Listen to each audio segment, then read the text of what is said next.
আল্লাহ রাখে, আল্লাহ মারে কে, তাই না? রাখে আল্লাহ মারে কে। যেদিকে তালিমে যায় সম্মানের অভাব নেই, কত আদর, কত ভালোবাসা।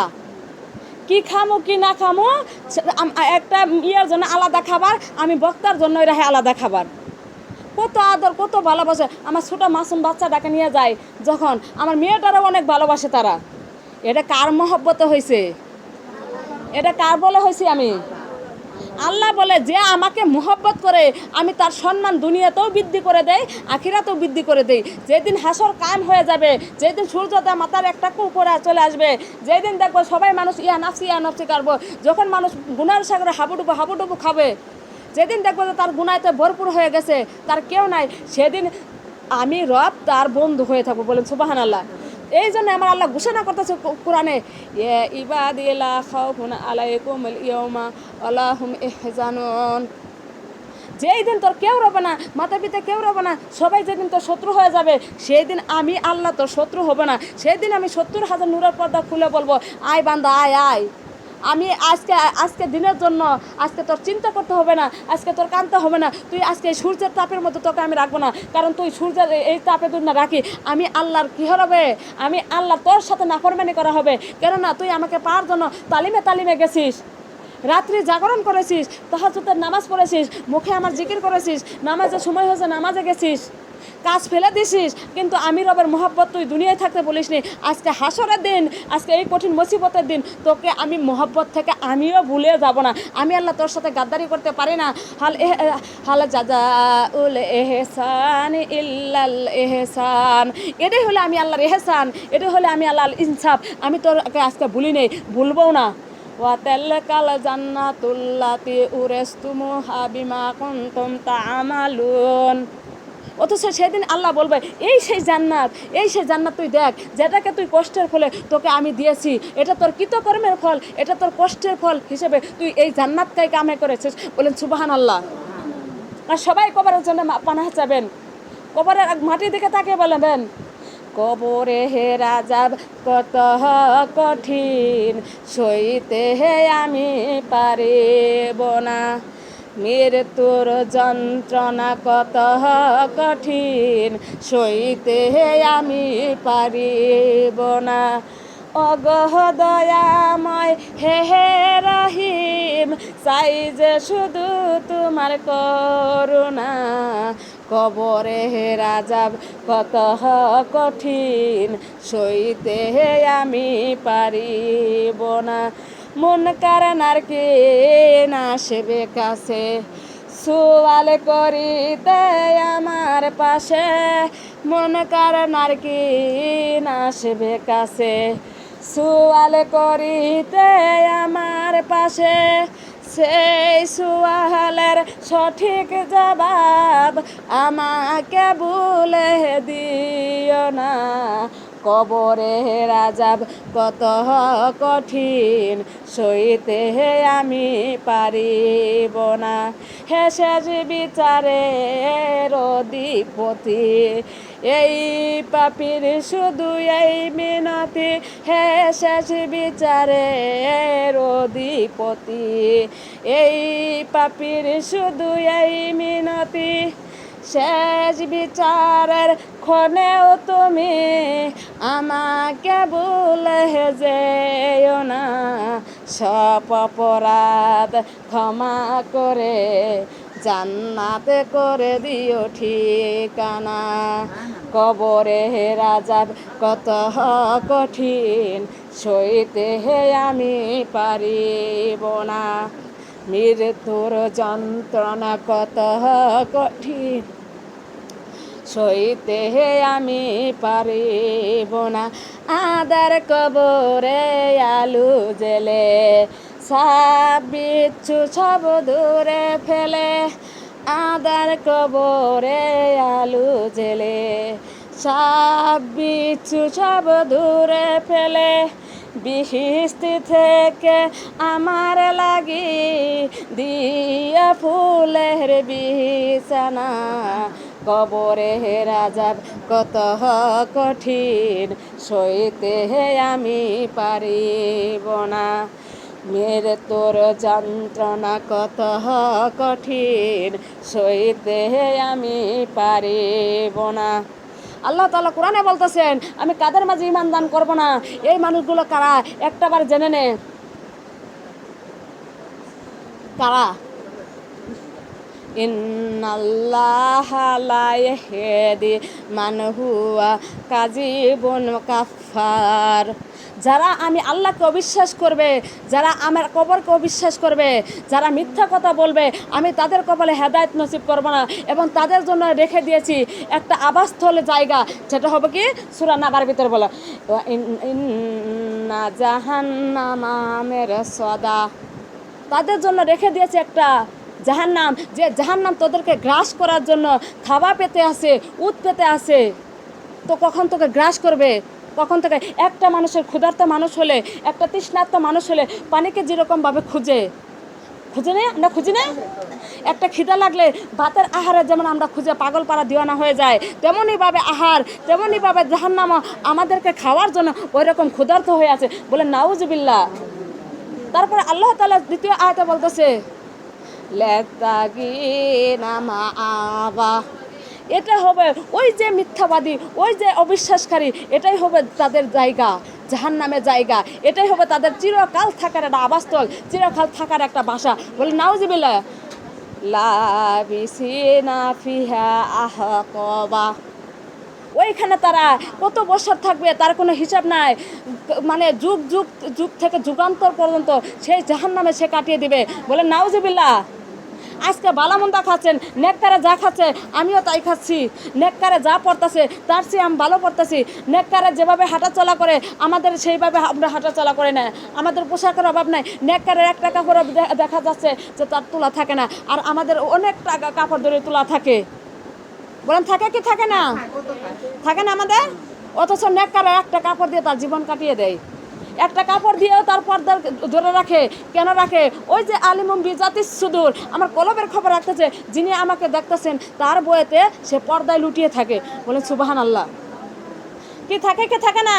তারপরে আমার আল্লাহ বলতেছে কি, আপনারা আমার জন্যে কি খাবার দিব সেটা বলতেছে, লা ইয়াযুকুনা ফিহা বারাদা ওয়ালা শারাবা। তোদের সেখানে এই যে পুষ্টিকর মজার মজার খাবার খাচ্ছিস, আম খাচ্ছিস, কলা খাচ্ছিস, আপেল খাচ্ছিস, পেয়ারা খাচ্ছিস, কত মজার মজার আঙ্গুল ফল খাচ্ছিস, যা আমার নেককারা খাইতে পারতেছে না।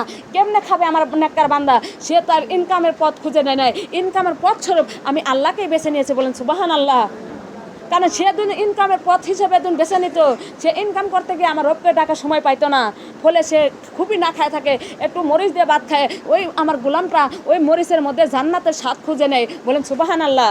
ওই ছিঁড়া কাপড় পরে, ওই ছিঁড়া কাপড় পরে পরে আমার জান্নাতকে স্মরণ করে যে এটাই যেন আমার জান্নাতের পোশাক হয়ে যায়। বলেন সুবহানাল্লাহ।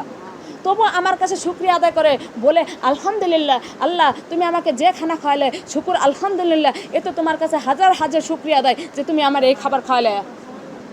তবুও সে শুকরিয়া আদার করে। আর তোরা কত বড় নাফরমান, তুই গুস্ত দিয়ে মাছ খাস, তুই মাছ দিয়ে মাছ খাস, ভাত খাস, তুই কত কিছু আইটেমে আইটেমে খাবার তৈরি করে খাস, তবু আমি রবের কোনো শুকরিয়া আদায় করিস না। আর ওই যে আমার নেককার, ওই যে আমার দিনদার বান্দারা আমাকে পাওয়ার জন্য তাহাজ্জুদের নামাজ পড়ে, আমাকে পাওয়ার জন্য ইশরাকের নামাজ পড়ে, আমাকে পাওয়ার জন্য চাস্তের নামাজ পড়ে, আমাকে পাওয়ার জন্য জাওয়াল নামাজ পড়ে, আমাকে পাওয়ার জন্য সংসারে সব কিছুকে তুচ্ছ করে আমি রবকে সামনে রেখে আমাকে খুশি করার জন্য সব সময় তার মুখের ভিতরেও জিকির রেখে দেয়। বলেন সুবহানাল্লাহ। ওর জন্যই আমার এই জান্নাতটা পরিষ্কৃত করে রাখছি। আজকে তুই যে খাইতেছিস, যে খাবার খাইতেছিস, আমি হাসরের দিন যেদিন আমার নেককারদের কাছে বলবি, জান্নাতি বান্দাদের কাছে বলবি, হে আমার প্রতিবেশী, তুমি তো আমার প্রতিবেশী ছিলা, আজকে তুমি একে আল্লাহ জান্নাত দিছে, জান্নাতের নাজ খানা, আমাকে জান্নাতের একটু খাবার দাও না, আমরা অনেক তৃষ্ণার্ত অবস্থায় আছি, আমাকে একটু জান্নাতের পানি দাও না।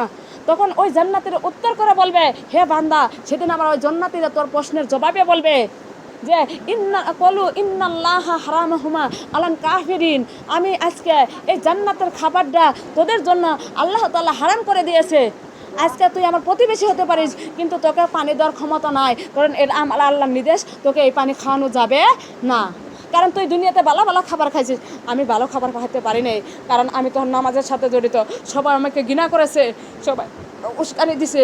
আজকে আমি তালিমে যাই, আমি তালিমে গেছি, আমি দিনের কাজে গেছি, আমাকে সবাই এই উস্কানি দিছে। তখন আমার আল্লাহ সূরা মুজাম্মিলে বলেছে, ওয়াসবিরে আলা মাইয়া কুলুনা ইহজারহুম হাজরান জামিলা। সেই দিন আমাকে নিয়ে কটূক্তি করেছিস, সেই দিন আমাকে নিয়ে খারাপ মন্তব্য করেছিস, কিন্তু ওই আয়াতে আমার আল্লাহ বলে দিয়েছিল তোকে নিয়ে যে কটূক্তি করবে, তোকে নিয়ে যে শয়তানি করবে, তুই ওই সময় তুই ধৈর্য ধারণ করে ওই সমস্যাকে তুই সমাধান করে এভয়েড করে চলে আসিস। তুই ধৈর্য ধরবি কার জন্য? বলি রব্বিকা ফাসবির। তুই ধৈর্য ধরবি আমি রবের জন্য। কার জন্য ধৈর্য ধরতে হবে আমাদের? আমি যখন দিনের পথে আসবো, আমি যখন পর্দায় ঢুকবো, আমাকে এই মানুষের টিটকিরি মস্করা করবে, বলেন করবে কি করবে না?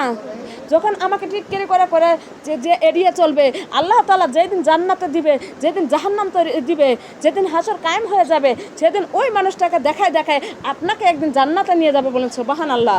দুনিয়াতে আপনি টিটকিরি করবেন, হাসরের ময়দানে আল্লাহ আপনাকে দেখায় দেখায় তাকে জান্নাতে দিবে। বলেন সুবহানাল্লাহ। ফাইজানু কিরান ফান্নাকর। তুই ওই পর্যন্ত যতদিন পর্যন্ত না আমার ইসরাফিল সিংহায় ফুৎকার দিতেছে, ওই পর্যন্ত তুই একটু ধৈর্য ধর।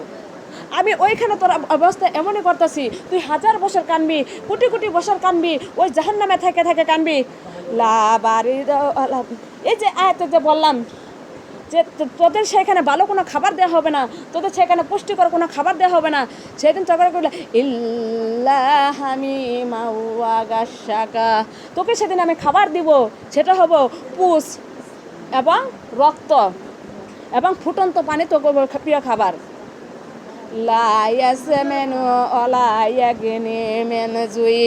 এই খাবার এমনই খাবার, এই খাবার খেয়ে তোর খিদার নিবারণ হবে না, এই খাবার দিয়ে তোর পেটও ভরবে না, এই খাবার দিয়ে তোকে পুষ্টিও বাড়ানো হবে। এই খাবারটা তোকে দেওয়া হবে, সেটা হলো কি তোর আযাবকে বাড়িয়ে দেওয়ার জন্য। বলেন নাউজুবিল্লাহ।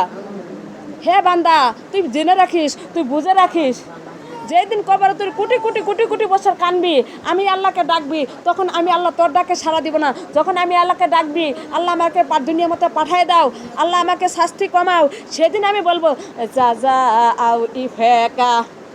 এটা আমাকে দুই দিস না বান্দা, এটা তোর কর্মের ফল।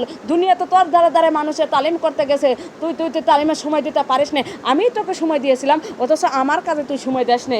কাজে আজকে তুই জাহান্নামে চলে যা। আজ তোর মতো বান্দার আমার দরকার নাই। তুই বান্দা আমাকে দুনিয়াতে স্মরণ করিস না। আজ যেরকম আমাকে বলে গেছিলি, আজকে হাসর কিয়ামতের দিন আমি আল্লাহ তোর মতো বান্দাকে বলে গেছি। বলেন নাউজুবিল্লাহ। আজকে আপনি তালিমে বসলে ব্যস্ততা দেখাবেন, আজকে আপনি ঘুমের মাঝে কাটিয়ে দিবেন, রাত কাটিয়ে দেবেন, হয়তো বা আজকে ঘুমের মাঝে কাটিয়ে দিতেন। একটা মানুষের যখন তালিমে আসে, একটা মহিলার যখন আল্লাহ তালিমে পাঠায়, তখন আল্লাহ তাআলা 70 বার তার কাছে যায় যাচাই বাছাই করে, একে আমি তালিমে পাঠাবো কি পাঠাবো না, একে আমি তালিমে দিব কি দিব না। একটা মানুষের বিয়ে বাড়িতে আয়োজন করতে গেলে কত না যাচাই বাছাই করে, কাকে কাকা এই তো মহব্বতের মানুষ, এটা দেওয়া লাগবে, ও হয়তো মহব্বতের মানুষ, না দিলে রাগ করবি। এইরকমভাবে আপনি যাচাই করতেই থাকেন, তার মধ্যে যাচাই বাছাই করে ওই কটাই কাঠ বানান, কিংবা ওই করে কাঠ না বানালেও তার বাড়িতে যায়, আর তাও যদি না পান তাও মোবাইলে যায় তাকে দাওয়াত করে। বলেন করেন কি করেন না? হলেই তারা আপনার বাড়িতে দাওয়াতে অংশগ্রহণ করে, তাই করে না? বলেন তাই করে না? তেমনই বাবা আল্লাহ তাআলা 70টা বার যাচাই বাছাই করে করে করে করে আপনাকে এই মজলিসে নিয়ে আসে। বলেন সুবহানাল্লাহ। এখানে যে কেউ আসতে পারবে না, আমার আল্লাহর যার উপর নির্দেশ নেই। আমার আল্লাহ পাক কোরআনে বলেছেন, যার প্রতি আমি খুশি হই, যার প্রতি আমি ভালো হই, যার প্রতি আমি মায়ের দৃষ্টিতে দেখাই, তাকে আমি ভালো কাজ করার সুযোগ দিই। বলে সুবহানাল্লাহ। আমার আল্লাহ এই কথাও বলতেছে, আমি আল্লাহ নেককারের অভিভাবক। কার অভিভাবক? আল্লাহু ওলিউল্লাযিনা আমানু ইয়াখরুজু। কি আমি কাদের অভিভাবক? আমি কার অভিভাবক? আমার অভিভাবকটা কে হবে? আমি তো নেককার হই। ইয়াখরুজুহুম মিনাজ-জুলুমাতি ইলান নূর। বান্দারে, তুই নেককারের জন্য আমি আল্লাহ অভিভাবক, আমি তোর প্রিয়। ওয়া কানা হাক্কা আলাইনা নাসরুল মুমিনিন। ওই আল্লাহ বলে, তুই যখন আমাকে ভালোবাসবি, তখন কবরে তোর আমি বন্ধু হয়ে যাব, মৃত্যুর সময় তোর আমি বন্ধু হয়ে যাব, হাসরের সময় আমি তোর বন্ধু হয়ে যাব, কবরের সময় আমি তোর বন্ধু হয়ে যাব।